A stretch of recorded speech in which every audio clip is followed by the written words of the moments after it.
Snacks for diabetes, type 2 diabetes specifically, are they good for you or are they bad for you? Let's talk about it because I think it's a topic that deserves more attention and there is some nuance here. All right. Hi, I'm Dr. Beverly Yates, a licensed doctor of naturopathic medicine with over 30 plus years of clinical experience serving people with chronic illnesses. And right now, my focus is type 2 diabetes, pre-diabetes, insulin resistance, and all the things that affect blood sugar. All right, so let's get into it. Snacks, are they good or are they bad for you, especially if you have type 2 diabetes, if you have pre-diabetes? Now, let's think about it. What does a snack do? It helps to satisfy hunger, hopefully, and you can do it in a way that's more blood sugar friendly. However, and this is a big asterisk, a big however, hear me clearly, right? Listen to this video. In general, for people who have type 2 diabetes, pre-diabetes, snacking is not a good idea. Why do I say that? It's because snacking causes your background level of insulin to raise. In other words, it keeps putting more demand on your pancreas, the organ that makes insulin, to put out yet more. Here's the ideal scenario. You eat your meals and no snacks in between if you have type 2 diabetes, pre-diabetes, or are looking to avoid these issues. Here's why. When you have a meal, hopefully you feel satisfied. You can tell you've eaten, you had enough food, right? You stop. Okay, great. And then 4 or 5 hours goes by, time for the next meal. You eat the meal. Again, hopefully you feel satisfied and satiated, and then you stop eating. In between the time of the first meal and the second meal, your blood sugar hopefully had the opportunity to lower. It would have first risen for that first half hour to an hour after you ate, and in ideal blood sugar control situations, it then goes back down to whatever level it was at before you started eating. If that was a healthy blood sugar level, great. Yay for you. If it wasn't, here's an opportunity to work on it. The problem with this, with snacking specifically, is that it interrupts your body's ability to get back to the healthy blood sugar level. So, as an example, let's say you start the day with breakfast. Let's say it's not the most blood sugar friendly breakfast either. Those details are covered in other videos. I don't want to get lost on that. I want to focus on the snacking concept. Okay, first meal of the day. Let's say it's breakfast. You eat it, not the most blood sugar friendly kind of meal, and maybe your blood sugar rises 60, 80, 100 points. Wow, that's a lot. That's more than we want. Ideally, for good blood sugar control, we want your blood sugar to raise after you eat a meal 25 to 40, maybe 50 points, but certainly not 80, 100 or more points. Okay, so let's say it goes up. Maybe you started that meal and your blood sugar was already at 150. Now it's gone up to 250. An hour later, maybe it's at 220, 200. And then you add a snack between meal one and then meal two. Whoa, your blood sugar didn't come down near enough to make any sense. You really should have waited for your next meal. If you don't do that, if you keep snacking throughout the day, your ongoing blood sugar number, your ongoing glucose levels don't get a chance to come back to the healthy level. So you're building on top of a number that was already here. And then you have a snack, now it goes here. Next meal, it never recovered. It didn't get back to where it should have. It's here because of the meal plus the snack. Now it's even higher. And this pattern can continue and continue and continue. This is a problem. And I know people sometimes feel like they have to snack, but I would invite you to look at the origins of that. What are the roots behind that? Did you have a family member, maybe your uncle or your grandmom or somebody who just thought that everybody should snack all the time? Or perhaps as a child, you were taught, oh, it's time for a snack, even when you weren't hungry. Pay attention to those hunger cues. And if you don't have real hunger cues, give your body a chance to give you that feedback, that precious feedback. It is really trying to work with you, but you got to work with it too. So the thing with snacking, if you have type 2 diabetes, pre-diabetes, trying to avoid it, is that it is directly in opposition to what you actually need to enjoy consistent glycemic control, good blood sugar level control. All right. Having glucose be your friend and not something you're battling with throughout the day. All right. Now, here's another idea. If you are taking prescription meds that require that you eat with them, and for some reason you cannot take them with your meals, then, do what you need to around a snack. And if you have a snack, you want to make it as blood sugar friendly as possible. But I don't want people to have the illusion that any and all snacks at any time are an awesome idea. They are not in the case of type 2 diabetes, pre-diabetes, and trying to avoid these issues. Now, let's take a moment and talk a little bit about something called hypoglycemia. Hypoglycemia is when blood sugar goes too low. So let's say this is the healthy blood sugar level. This is too high, that's hyperglycemia. This is too low, that's hypoglycemia, right? When people in blood sugar basement, it can make sense to have a small snack, a healthy choice, just to get out of that blood sugar basement. And in the case of type 1 diabetes, that blood sugar basement can be life threatening. People can feel anxious, they can feel shaky and sweaty, they could pass out. It could be a very big deal and land someone in the hospital. So please do what you need to do to take care of yourself. If what I am saying does not make sense for you, then do please what makes sense for you, all right, specifically. Obviously, in an educational video, I cannot even begin to personalize or individualize this advice. I'm giving you an overview picture so that you understand why it is I talk about snacking in most of the videos and saying that snacking is not a good idea, specifically because it raises your insulin levels between your meals. Because every time you eat, your body has to put out more insulin. Or if you're taking prescription insulin, similarly, you need to be able to address what you ate, particularly if it had a significant amount of carbohydrate in it. All right? So that's one concept. Another concept around snacking, specific for people who have type 2 diabetes, pre-diabetes, blood sugar regulation issues in general, is that snacking can provoke craving. I've seen that a lot. People will have cravings, and snacking often goes hand in hand with that. Whether it's cravings for things that are sweet, cravings for things that are savory, like, umami kinds of foods that have gravies and lots of starch and sauces to them. And it's pretty easy to get on that blood sugar roller coaster, woo, and have a real problem with what you're eating. And this is something I cover in more detail in my book, The Yates Protocol: 5 Simple Steps to Fix Your Blood Sugar and Reverse Type 2 Diabetes. The subtitle is Make Peace with Food and Never Feel Deprived Again. And part of that journey is understanding the role that snacks play, perhaps in trapping you into type 2 diabetes or pre-diabetes, particularly if you find that your A1C is stuck. Let's say you're on all kinds of prescription meds and your A1C has been stuck for years at 7.6. It doesn't budge. You might really want to look at whether or not you're snacking, and if you are snacking, to cut it out and find a way to make the meals that you eat more satiating, more satisfying, so that you aren't hungry in between. And if you're snacking out of habit, not because you're actually hungry, but out of habit, I invite you to enlist a new habit. Now, one thing that people do sometimes as a bridge for those who are chronic snackers and who are just having a hard time to not snack is to get the habit that they'll replace what they might be eating. Some people, it could be cookies, it could be crackers, it could be chips of some sort. It tends to be really high carb things, which is no good. No good. No bueno. Okay.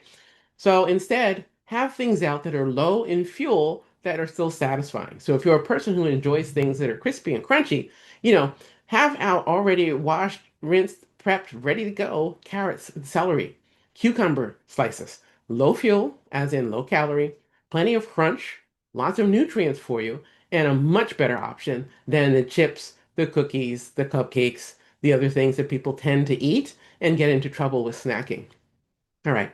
Here's another concept around snacking. Now, we've talked about the blood sugar roller coaster. We've talked about insulin. We've talked about glucose, right? We've talked about habits. We've talked about whether or not there is a medical need to snack. We've talked about avoiding lows, the hypoglycemia moment, because that can really be problematic. Another thing to know about snacks are that they kind of blur the line. Like, when we're little, it's okay to have snacks because we're growing so quickly. Our metabolism is in a very different place when we're a child. When we are an adult, once we pass puberty, it's usually time to not focus on snacks anymore. All right, now, having said that, what are some of the things that are typical areas of confusion? Sometimes people have low blood sugar overnight, and so if you're using a continuous glucometer, CGM, and if you need help with that, we have a way to help you get a CGM if you're here in the US so that it's all included, doctor prescription, etc. is set up. If you need a CGM, you can get one. Look at the screen, we have that option for you. Here's the thing. When you look at your blood sugar data, you should be able to see 24/7 if you're using an actual CGM, a continuous glucose monitor. And the reason I like them is that they're not painful like the finger sticks and using a glucometer.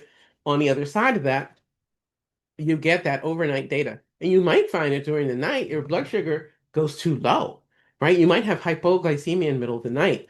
A simple solution for that is actually a blood sugar friendly snack before bedtime, about an hour before bed to an hour and a half. You could try that out. Please do talk to your doctor or whoever you're working with who has your full health history if you have hypoglycemia to help you work through the details because it's going to matter. It's not a one size fits all thing. It's personalized and different things work well for different people. Okay. So keep an eye out on those blood sugar numbers overnight. All right. Another thing about snacking. Snacking throughout the day means that your blood sugar levels, instead of them coming down like they should to the healthy level between meals, remember they're stair stepping up, stair stepping up, stair stepping up. Every time you eat a meal, They're not resetting because you snacked in between those meals, right? So let's say you had breakfast, you snacked, blood sugar goes up again, had another meal, blood sugar didn't really come down, had another snack, blood sugar went even higher. Now you had dinner, and then a few hours later, you had a snack, and there was no hypoglycemia you were trying to deal with overnight. You just wanted a snack before your bedtime. Here's the trouble. Now your blood sugar was already high. It's even higher. Then you go to sleep. There might not be enough time between when you finish that snack before bedtime and when you get up the next morning for your blood sugar to reset to the healthy blood sugar range, which is ideally going to be around 70, 75 to 95, 99. All right. So if you want to wake up with happy, fasting morning blood sugar numbers, the ones that make you smile, not the ones that make you grimace, that can be part of it. Please look at whether or not you're snacking at all. And if you aren't dealing with hypoglycemia, I really invite you to rethink what's going on with snacks because this might be part of the problem. You know, I look at the advice that people get, I listen to what my patients and clients have to say, and I think about what really works in the real world when we look at blood sugar data, the CGM data, the numbers, and then how people have their lived experience. And I find that this is an area of big confusion. So I'm hopeful in this video to just clear it up and make it simple to understand.